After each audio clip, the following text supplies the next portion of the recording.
मुझे तो ये लगता है कि मोदी सरकार ने देरी कर दी,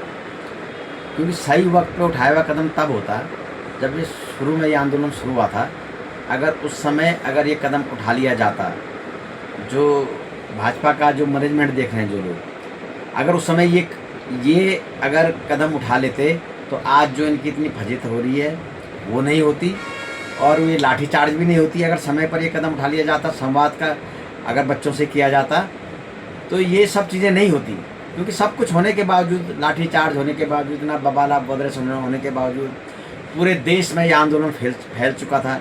सरकार के भी गले की हड्डी बन चुका था, और जगह जगह कार्यक्रम हो रहे थे, आंदोलन हो रहे थे। तो सरकार को भी अब दबाव में आना पड़ा, मगर सरकार ने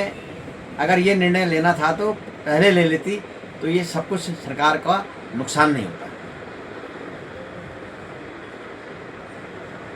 ये नुकसान, संभावित नुकसान तो है ही, ये नुकसान भविष्य में भी कुछ ना कुछ अपना भूमिका निभाएगा। क्योंकि जो जैन जी है, जो देश का जैन जी है, वो बिल्कुल आक्रोशित है इस समय, और आक्रोशित है क्योंकि उसके साथ अत्याचार भी हुआ है, लठ भी पड़े हैं, छोटी छोटी बच्चियों पर पड़े हैं। बेटी पढ़ाओ बेटी बढ़ाओ वाली सरकार के कार्यकाल में ऐसा हुआ है, और छोटी छोटी बच्चियों की चोटें आई हैं, हाथ पैर टूटे हैं, एक दो बच्चों की जान भी चल गई है। तो ये सब कुछ होने के बाद जब ये चीज़ें हुई हैं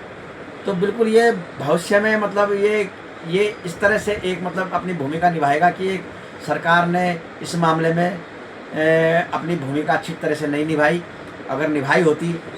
तो बच्चों की जानें बच जाती, कई लोग तो हाथ पांव टूटे हुए हैं वो नहीं होता, और ये समाधान बातचीत से आराम से हो सकता था। देखिए जी, जो ये आंदोलन है ये पूर्ण रूप से छात्रों का आंदोलन है,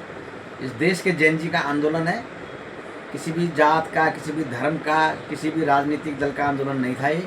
मगर लोकतंत्र में विपक्ष को भी अपनी भूमिका निभानी होती है, इसलिए जो विपक्ष का जो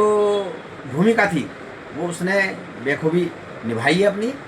और तभी ये आंदोलन का इतना दबाव पड़ा कि आज धर्मेंद्र प्रधान जी का भी इस्तीफा हो गया है। तो जो आखिरी मांग थी छात्रों की वो भी पूरी हो गई है। तो ये सब दबाव का ही कारण रहा है, और विपक्ष की भूमिका भी इसमें अहम रोल निभाया। देखिए जी, तो आपने बिल्कुल सही कहा कि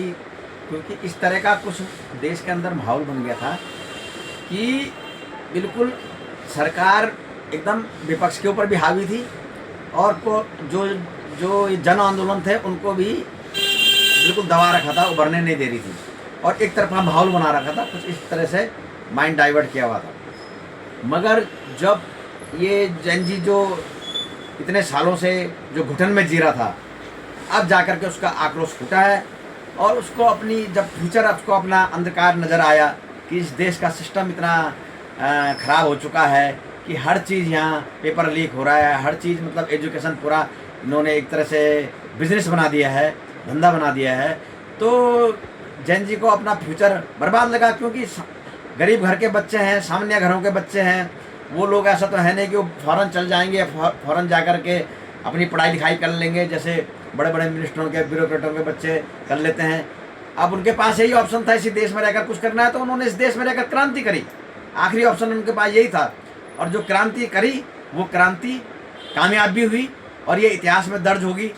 ये क्रांति कि युवाओं ने, 17-18 साल के बच्चों ने एक